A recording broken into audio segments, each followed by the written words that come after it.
पहले हमने क्या क्या चीज पढ़ी? शाबाश, हमने मैसेज है, मैसेज,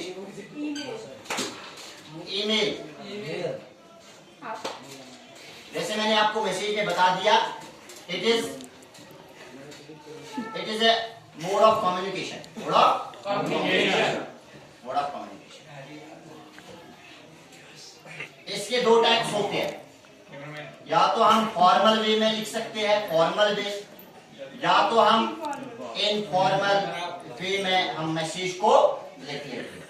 उसके बाद आपकी ईमेल, इसको भी हमने है ना इन डेप्थ पढ़ लिया।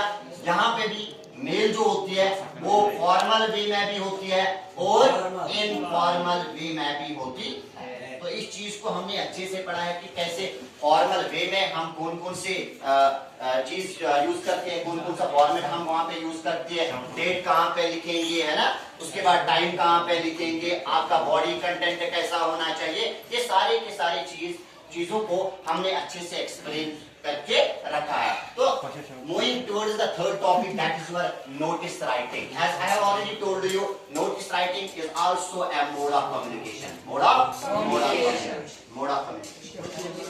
What is communication? शाबाश, transfer of ideas, transfer of ideas, जहां पे हम आइडियाज को ट्रांसफर करते हैं, जहां पे हम अपनी बात को दूसरों तक क्या पहुंचाते हैं। जहां वन पर्सन तो जहां पे सेंडर होता है, जहां पे रिसीवर होता है और बीच में एक मीडियम होता है, तो दैट इज कॉल्ड कम्युनिकेशन। उसके बाद नोटिस राइटिंग में हमने ये सारी चीजें पढ़ी है, सारा इन डेप्थ जो भी इसका जो ब्रीफ इंट्रोडक्शन जो था वो मैंने बता के रख दिया है। आज इसके बाद जो आपका एग्जामिनेशन पैटर्न है, वेदर इट इज सीबीएसई और whether it is JK board pattern, तो वहां पे हर जगह पे आपको एज पर पैटर्न ही आपको ये लिखना होता है। आपका एग्जाम जिस दिन होगा आपको एक क्वेश्चन पेपर दिया जाएगा, क्वेश्चन पेपर के बाद आपको एक आंसर शीट दिया जाएगा, आंसर शीट पे आपने फॉर्मेट को कैसे बनाना है, एक नोटिस को कैसे लिखेंगे, वो चीज हम पढ़ने की अच्छे से कोशिश करेंगे। तो सबसे पहले टॉपिक का नाम रहेगा फॉर्मेट फॉर द नोटिस। बाकी आपने जो भी पढ़ा है उस चीज को आप दिमाग में रखना है, उसको याद रखने की कोई जरूरत नहीं है, बस तो दे पॉइंट याद रखना है कि फॉर्मेट क्या होता है, नोटिस राइटिंग क्या होती है, फॉर्मल होती है, इनफॉर्मल होती है, ये सारी चीजें आप वहां पे कर लोगे। लेकिन ओवरऑल जो चीज आपको एग्जामिनेशन में जरूरत होगी, whether you are from 8th, whether you are from 9th, whether you are from 10th, whether you are from 11th, whether you are from 12th, up to the higher classes, जहां पे भी आप जा रहे हो वहां पे आपको एक टॉपिक रहेगा, that is your notice writing, that is your notice writing। तो इससे पहले मैंने आपको बताया था कि मैसेज को कैसे स्टार्ट करेंगे, वहां पे मैंने आपको बताया था कि सबसे पहले आप एक बॉक्स बनाओगे, बॉक्स के सेंटर में आप मैसेज लिखोगे, सेंटर के बाद नीचे नीचे टू द पॉइंट 1.4 0.2, 0.3, 0.4, 0.5। लेकिन यहाँ पे पैटर्न थोड़ा क्या है, डिफरेंट है। यहाँ पे सबसे पहले जब भी आपको एग्जाम में नोटिस का कोई भी क्वेश्चन आता है, वहां पे सबसे पहले आप ऐसा नहीं करोगे कि आप बिल्कुल जो है ना जैसे आप मैसेज में लिखोगे नोटिस, बिल्कुल यहाँ पे ऐसा बिल्कुल भी नहीं करना है। सबसे पहले आप क्या लिखोगे, name of the organisation, name of the organisation. तो कौन सी ऑर्गेनाइजेशन? ऑर्गेनाइजेशन क्या हो सकता है? ऑर्गेनाइजेशन स्कूल हो सकता है, ऑर्गेनाइजेशन क्या हो सकता है, एक कॉलेज हो सकता है, ऑर्गेनाइजेशन क्या हो सकती है, बैंक हो सकता है, ऑर्गेनाइजेशन कौन हो सकती है, एक कंपनी हो सकती है। जैसे मैंने आपको पहले दिन ही बताया कि ये जो नोटिस राइटिंग जो है, जिसको हम लिखते हैं नोटिस राइटिंग, जब भी हम नोटिस राइटिंग लिखते हैं हमें इसको किस वे में लिखना होता है, फॉर्मल वे में लिखना होता है। तो सबसे पहले जब आप क्वेश्चन नंबर के बाद आंसर शीट आंसर लिखोगे, आंसर में सबसे पहले आप क्या लिखोगे, name of the organisation. Name of the organisation क्या हो सकती है, फॉर एग्जांपल आपका स्कूल कल को एक नोटिस निकालने जा रहा है कि हमारे स्कूल में एनुअल डे सेलिब्रेशन करनी है, हमें एक एनुअल डे मनाना है, हमने यहाँ पे एक ब्लड डोनेशन कैंप करना है, आर यू गेटिंग मी, हमने कोई और चीज, हमने यहाँ पे फुटबॉल मैच खेलनी है, तो बहुत सारे लोग यहाँ पे आए हैं, यहाँ पे district youth services and sports के डायरेक्टर्स आ रहे हैं, यहाँ पे डायरेक्टर स्कूल एजुकेशन आने जा रहा है। तो ये सारे के सारे आप पॉइंट्स इसमें लिखोगे, लेकिन ये सारे के सारे क्या चीज होनी चाहिए, टू द पॉइंट होनी चाहिए, इसमें एक्यूरेसी होनी चाहिए, टू द पॉइंट होना चाहिए, ताकि ये पब्लिक हो जाए, पब्लिक इसको इजीली अंडरस्टैंड करे। बिल्कुल ये चीज भी मैं आपको बताने की कोशिश करूंगा कि जब भी आप नोटिस लिखते हो, नोटिस लिखने से पहले आप इस चीज का ध्यान रखोगे, ये जो नोटिस आप लिख रहे हो it should be easily understandable, ये बिल्कुल अच्छे से आपको समझ आनी चाहिए, क्योंकि पढ़ने वाले के लिए इसमें आपने बम्बास्टिक वर्ड्स यूज नहीं करने हैं, क्योंकि नोटिस किसी को भी जा सकती है, क्योंकि वो जो बंदा जो होगा जो उस नोटिस को पढ़ने जा रहा है इजीली अंडरस्टैंड। तो यहाँ पे for example army goodwill school एक नोटिस निकाल रहा है बच्चों के लिए कि यहाँ पे हमने एक एनुअल डे सेलिब्रेशन मनाया, ऑर्गेनाइजेशन का नाम क्या है, आप ऊपर क्या लिखोगे, army goodwill school, army goodwill school. सबसे पहले यही होगी आपकी ऑर्गेनाइजेशन का नाम, यही हुआ आपका ऑर्गेनाइजेशन का नाम। ये ऑर्गेनाइजेशन मैंने आपको पहले ही बता दिया, ये स्कूल भी हो सकता है, ये कॉलेज भी हो सकता है, ये बैंक भी हो सकता है, ये और कोई ऑर्गेनाइजेशन, ये कोई कंपनी भी हो सकती है। सबसे पहले जहां से ये नोटिस निकल रही है उस कंपनी का नाम, उस ऑर्गेनाइजेशन का नाम, उस स्कूल का नाम, उस इंस्टीट्यूशन का नाम लिखोगे सबसे पहले।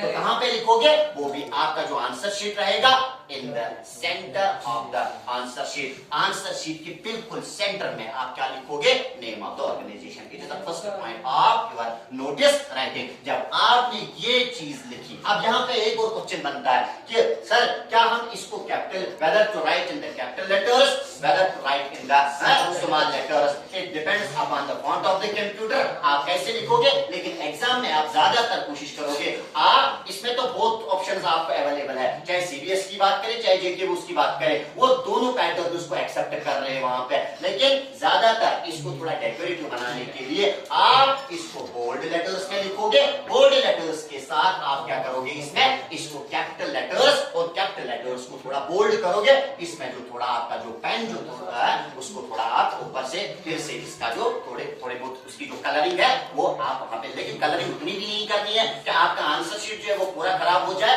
बिल्कुल सिंपल वे में, है ना, in a lucid way, in a crystal clear manner इस चीज को आप आराम से लिखोगे। और कैसे लिखोगे, कैपिटल लेटर्स में लिखोगे। वो तो क्वेश्चन में दिया गया होगा, है ना, कहां से ये नोटिस निकल रही है, किस ऑर्गेनाइजेशन से ये निकल रही है, तो क्वेश्चन में लिखा होगा। या अगर वहां पे नहीं लिखा है, वहां पे लिखा होगा कि right A notice on ABC etcetera, तो एबीसी का वहां पे किसी का नाम दिया, अब आपको पता ही नहीं है एबीसी क्या है, तब जाके एबीसी में आप अपनी कोई ऑर्गेनाइजेशन का नाम बताओगे, वहां पे कोई नाम लिखोगे जो भी आपको दिमाग में आता है, या आप एबीसीडी वहां पे लिखोगे एज यूजुअल जैसे आपके क्वेश्चन पेपर में दिया गया होगा। तो सबसे पहला पॉइंट जो है वो रहेगा आपका नेम ऑफ द ऑर्गेनाइजेशन का नाम। ऑर्गेनाइजेशन आपको समझ में आ रही है बात। उसके बाद आपका सेकंड पॉइंट जो रहेगा,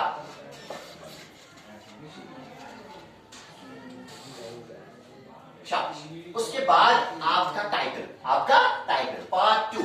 सबसे पहले ऑर्गेनाइजेशन का नाम, ऑर्गेनाइजेशन के बाद नंबर 2 पॉइंट जो आपका रहेगा वो रहेगा टाइटल। क्या रहेगा, टाइटल। अब टाइटल ना डायरेक्ट नहीं लिखना है, आप यहां से जाके TRTLE लिखोगे, या सबसे पहले आप नेम ऑफ द ऑर्गेनाइजेशन लिखोगे, ऑर्गेनाइजेशन का नाम आपको यहाँ पे लिखना है। बस एक फॉर्मेट आपको जो यहाँ पे दिया गया है ये समझाने के लिए दिया गया है। बाकी आपने एज यूजुअल जैसे क्वेश्चन पूछा गया है वहां पे एज यूजुअल क्वेश्चन के हिसाब से वहां पे आप क्या लिखोगे कि कौन सी ऑर्गेनाइजेशन का नाम वहां पे पुट ऑन किया गया है। तो उसके बाद नंबर 2 पॉइंट जो रहेगा आपका वो रहेगा आपका टाइटल। लेकिन बेटा यहाँ पे आप डायरेक्टली TITLE नहीं लिखोगे, आप यहाँ पे एक लाइन छोड़ के, हाँ एक लाइन छोड़ के, क्या मतलब, अगर आपके आंसर शीट में लाइन थोड़ी बहुत क्या है दूर है, तब जाके लाइन छोड़ने की जरूरत नहीं है। हाँ आंसर शीट पे अगर आपकी लाइन थोड़ी बहुत रिड्यूस की गई है तब जाके आप वहां पे एक लाइन को छोड़ सकते हो, लेकिन यहाँ पे लिखने के बाद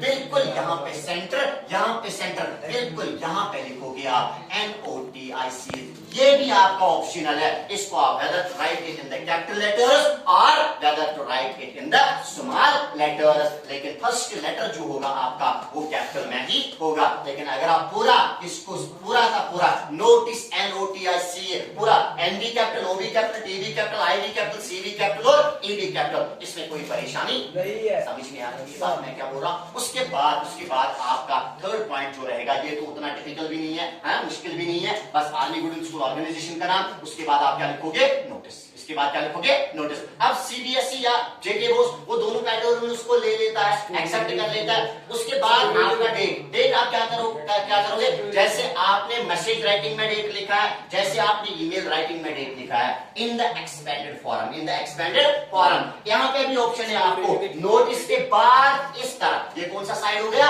शाबाश, लेफ्ट हैंड साइड, और यहाँ पे कौन सा साइड है, ये राइट हैंड साइड। तो यहाँ पे आप लेफ्ट हैंड साइड जाके इसी जहां पे आपने नोटिस लिखा उसी लाइन के साइड में, लेफ्ट हैंड साइड में, क्योंकि नोटिस को आपने कहां पे लिखना है, सेंटर में लिखना है, सेंटर के लेफ्ट साइड में आप यहाँ पे डेट लिखोगे। डेट कैसे लिखोगे, फॉर एग्जांपल हम लिखेंगे 23 अक्टूबर, पूरा लिखोगे UCTOBER, उसके बाद 2024। या वन मोर ऑप्शन है आपके लिए, यहाँ पे नोटिस के बाद It depends upon the lines of the answer sheet. अगर आपके लाइन्स में आपके आंसर शीट में लाइन्स थोड़ी बहुत दूर दी गई है, तब जाके कोई लाइन छोड़ने की जरूरत नहीं है। लेकिन अगर वहां पे लाइन रिड्यूसिंग शेप में है, तब जाके वहां पे आप एक लाइन छोड़ोगे, ताकि ये जो आप नोटिस लिख रहे हो ये सबको समझ आए और अच्छे से समझ आए, और एग्जामिनर जो है जो आपकी क्वेश्चन पेपर को जो मार्किंग करता है, आपके या आपकी क्वेश्चन पेपर को जो मार्किंग कर लेता है, उसको अच्छे से समझ आएगा कि नहीं, इसको है he has followed the norms and the rules of the notice format, ये पूरा उसने लिखा है। तो यहाँ पे भी लिख सकते हो, या यहाँ पे साइड में छोड़ के एक लाइन छोड़ के यहाँ पे आप इस चीज को लिख सकते हो, अक्टूबर 2024। क्लियर? डेट में कोई प्रॉब्लम है नहीं, डेट में तो कोई प्रॉब्लम नहीं है। सबसे पहले ऑर्गेनाइजेशन का नाम, उसके बाद नोटिस राइटिंग, उसके बाद थर्ड पॉइंट क्या रहेगा, डेट। तो that means point number 1, point number 2, point number 3, that means you have to follow all the points. जब तक आप सारे पॉइंट्स नहीं लिखोगे तब तक आपकी नोटिस राइटिंग में कोई मार्क्स नहीं आएगा। या हो सकता है इसके अलग मार्क्स होंगे, इसके अलग marks, it depends upon the examiner, इसलिए इसका 1 मार्क्स रखा होगा, इसका आधा मार्क्स रखा होगा, इसका आधा मार्क्स रखा होगा, तो अकॉर्डिंगली वो स्टेप बाय स्टेप आपको मार्क्स वहां पे देगा। लेकिन अगर आप ये चीज भूल जाते हो, डेट भूल जाते हो, अगर आप इसको सेंटर में लिखना भूल जाते हो, अगर इस ऑर्गेनाइजेशन को आप लिखना भूल जाते हो, तब जाके शायद ये मार्क्स, शायद क्या आपके मार्क्स ऑटोमेटिकली वहां पे कट हो जाएंगे। जिस क्लास में भी होंगे आप समझ में आएगी ये बात। उसके बाद डेट तो आपको हुआ क्लियर। डेट में क्या लिखोगे, जैसे आपने मैसेज में डेट लिखा, जैसे आप ईमेल में डेट लिख रहे हो, वैसा आप यहाँ पे भी करोगे। उसके बाद क्वेश्चन नंबर पॉइंट नंबर 4 जो है आपका, वो आपकी रहेगी हेडिंग। क्या रहेगी, हेडिंग। इसमें हो गया heading, it is not heading, it is heading. Heading explains what the notice is about and brief. Heading should be reflect the content of the meeting, it is just like the subject of an email. जैसे आप email में subject लिख रहे हो, subject देख रहे हो, मेरा मकसद क्या है, रीजन क्या है इस नोटिस को लिखने का, वही आप क्या बनाओगे, हेडिंग। हम ईमेल और मैसेज में हेडिंग सब्जेक्ट बोलते हैं, लेकिन यहाँ पे इसमें नोटिस राइटिंग में हमारा जो पॉइंट रहेगा वो क्या रहेगा, हेडिंग रहेगा। हम हेडिंग लिखते हैं, और हेडिंग के बदले क्या लिखोगे आप, सब्जेक्ट लिखोगे, SUV आप लिख सकते हो। उसके बाद कोलन, उसके बाद आप इसको अंडरलाइन भी कर सकते हो, या आप डायरेक्टली लिख सकते हो SUBJECT, उसके बाद 2 डॉट, और रीजन क्या है आपका, तो सब्जेक्ट क्या बन गया आपका। फॉर एग्जांपल आज स्कूल जो है ब्लड डोनेशन कैंप को इनॉग्रेट करने जा रहा है, यहाँ पे लिखोगे सब्जेक्ट के में क्या लिखोगे, blood donation camp, blood donation camp. तो यहाँ पे भी आप इसको अच्छे से लिखोगे, बोल्ड लेटर्स में लिखोगे, डेकोरेटिव वे में लिखोगे, ताकि सबकी नजर इस चीज को रिकॉग्नाइज करे। क्योंकि मैंने आपको इससे पहले भी बताया है कि फॉर एग्जांपल कल को कहीं पे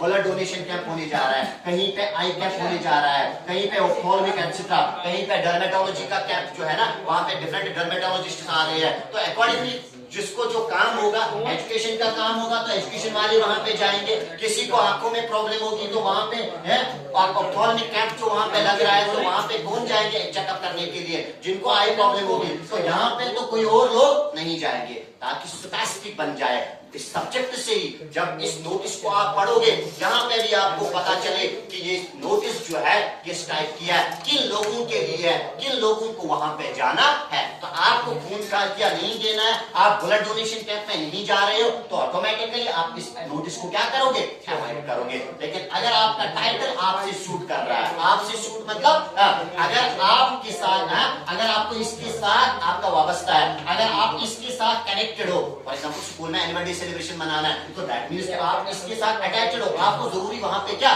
जाना है। तो बाकी लोगों को वहां पे पब्लिक करने की जरूरत नहीं है, वहां पे तो वही लोग आएंगे जिनको वहां पे एनुअल डे सेलिब्रेशन का काम होगा, जिनको ऑर्गेनाइजेशन का काम होगा। ज्यादा से ज्यादा वहां पे स्कूल वाले आ सकते हैं, ज्यादा से ज्यादा हम किसी को एसएचओ डीएसपी को वहां पे इनवाइट करेंगे, हम स्कूल में एक एनुअल डे सेलिब्रेशन मनानी है, तो तब जाके वहां पे आप आइएगा, फलानी डेट पे आपको वहां पे क्या आना है। तो ये सारी चीजें आपकी याद रखनी है, जिसका जो शूट करता है वो वहां पे जाएगा। तो यहाँ पे उसके बाद ये सुनो शूट क्यों कर रहे हो, चलो हेडिंग में क्या लिखोगे आप, हेडिंग क्या है, जैसे आप मेल में लिखते हो सब्जेक्ट या आप मैसेज में लिखते हो, यहाँ पे हेडिंग आपकी सब्जेक्ट बनती है। सब्जेक्ट क्या है, सब्जेक्ट में आप blood donation camp, annual day celebration, environmental awareness, कोई भी आप इसमें लिख सकते हो जो आपका वहां पे क्वेश्चन